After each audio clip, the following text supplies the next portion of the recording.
bien preparados. Vanessa Fulco es doctora, es médica intensivista pediátrica y vamos a hablar con ella. Vanessa, ¿qué tal? Buen día. Eduardo Bataglia te habla. ¿Qué tal? Buen día. ¿Cómo Bien. están? En primer lugar, ¿qué es la meningitis? La meningitis es la infección de las membranas que se llaman meninges que recubren el cerebro. O sea, es un lugar que está metido dentro de nuestro cráneo y que está protegiendo un órgano tan importante como es el cerebro y que es estéril normalmente. Por eso es tan importante cuidar las formas que tenga estos microorganismos, que son de varios tipos, de acceder a ese lugar que tiene que estar absolutamente preservado. Y en cuestión de contraer la meningitis, no sé si está bien aplicado el término, ¿cómo es? ¿Cómo se presenta la meningitis en el organismo? En realidad, el primer punto de contacto en general tiene que ver con lo que ocurre en nuestra vía aérea superior. El primer punto de contacto suele estar dado por las bacterias, virus, que llegan a nuestra garganta, por ejemplo, a la nariz, y a partir de ahí entran al torrente sanguíneo y desde ahí hacen nexo con esta estructura que tiene que estar estéril. Ajá. Esa es una de las formas más frecuentes, sobre todo en las edades más vulnerables, que son los niños, los menores de 5 años. De ahí para abajo van como aumentando en riesgo, ¿sí? Después menores de 2 años, aumenta el riesgo en los menores de 6 meses, se incrementa mucho más en los menores de 2 meses y por supuesto el grupo que más riesgo tiene son los recién nacidos, ¿Y más aún si estos son prematuros. Doctora, ¿y hay distintos grados de meningitis? Hay diferentes formas de manifestación y uno depende en el momento en que empieza a sospechar que puede ser una meningitis, debe actuar inmediatamente. Por eso nuestro lema en la jerga de los médicos es meningitis que se sospecha, es meningitis que se trata. Uno no puede demorar en lo más mínimo en iniciar un tratamiento lo antes posible. Que esto es lo que va a evitar el riesgo, primero de muerte, porque esta es una enfermedad mortal, que va a variar el porcentaje de esta mortalidad de acuerdo al tipo de país que hablamos.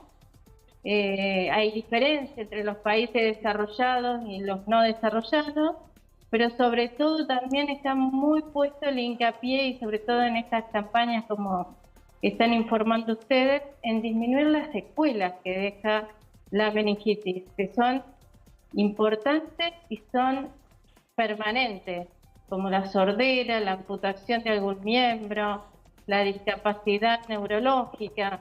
Entonces, por eso es tan importante evitar contraer la enfermedad.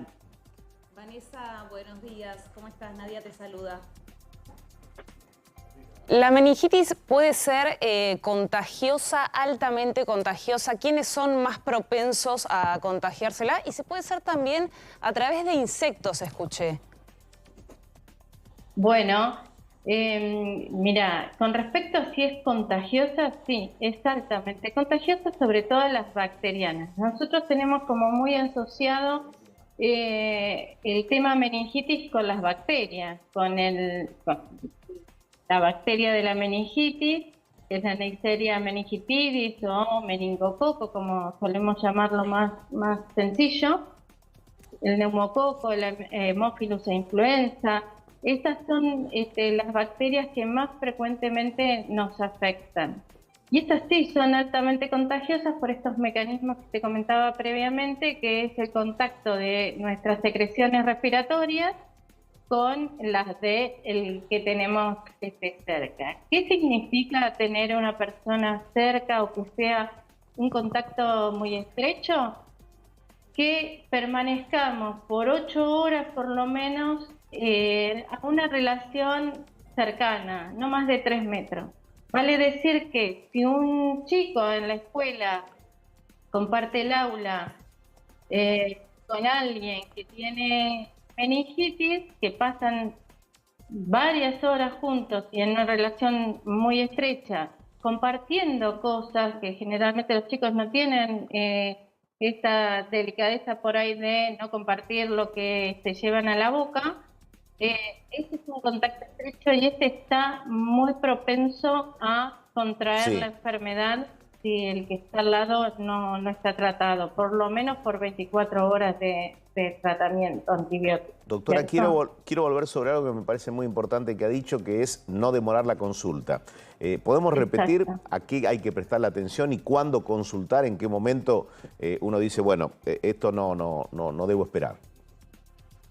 Fiebre, cefalea y en los más grandecitos, o sea, en los niños mayores de 2 años y a partir de ahí en la vida adulta hay un signo que es característico que se llama rigidez de nuca. ¿Qué significa esto? Que cuando quieren mover el cuello duele mucho.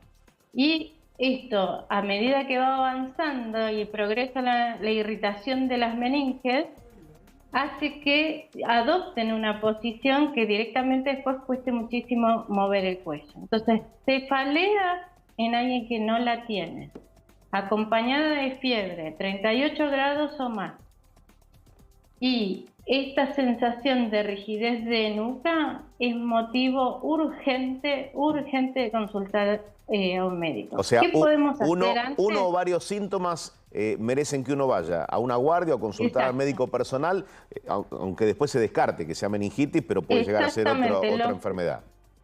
Exactamente, lo mejor que nos puede pasar es que ir y que finalmente nos digan no es, pero primero hay que ir.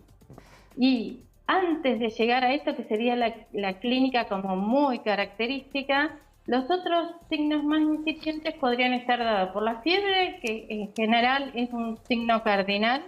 Cuando hay fiebre, a ver, ¿cuál es la fiebre que nos tiene que alarmar? Es esa fiebre que aparece, uno toma un antipirético de los habituales, desciende por ahí un poco y después vuelve a aumentar. Y un antipirético más y vuelve a aumentar. Es esa fiebre que no se va y que por ahí cuando uno espera que tiene 38, toma el antipirético y que baje a 36, 36 y medio, no llega casi nunca a bajar tanto. Queda claro. Se queda siempre con esa sensación de fiebre y malestar general.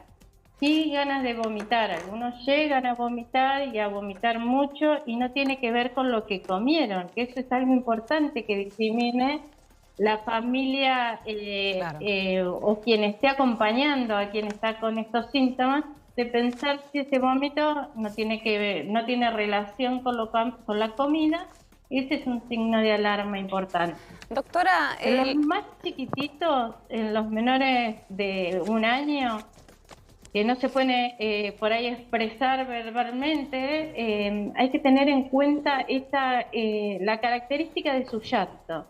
Vieron que en general quienes cuidan a un bebé más o menos discriminan rápidamente porque llora, si es por dolor de panza, si es porque tiene hambre, si es porque está incómodo. Bueno, cuando el cuidador, padre, madre o quien sea, no interpreta del todo por qué está llorando ese bebé y trata de calmarlo con lo que lo hace habitualmente, haciéndole upa, dándole el chupete, acunándolo, y con eso no se queda tranquilo, no deja de Consulta llorar, inmediata, bien. Bebé. ¿Cómo? Consulta inmediata al médico, perfecto. Exactamente, Sí. Esto no admite demora, esto urgentemente hay que ir, y como decías previamente, que después nos dicen que no es la mejor noticia que nos pueden dar. Doctora, ¿la diferencia entre la bacteriana y la viral dejan las mismas secuelas? ¿Las secuelas se prolongan en el tiempo? ¿Cómo es? No, hay diferencia. O sea, las primeras manifestaciones clínicas son parecidas porque se irritan las meninges de una forma o de la otra. Las secuelas son diferentes. Las más temidas son las bacterianas, por el riesgo de muerte y por el riesgo de esta secuela. Las meningitis virales en general tienen este comportamiento de que son así como muy molestas y muy fastidiosas al momento de transitarlas, pero después evolucionan relativamente bien. Muy bien. Las bacterianas, a pesar del tratamiento médico bien implementado en tiempo y forma y con el antibiótico correcto, tienen un alto riesgo de muerte. Muy útil, muy útil. Doctora, muchísimas gracias por haber hablado con nosotros. Bueno, gracias a ustedes.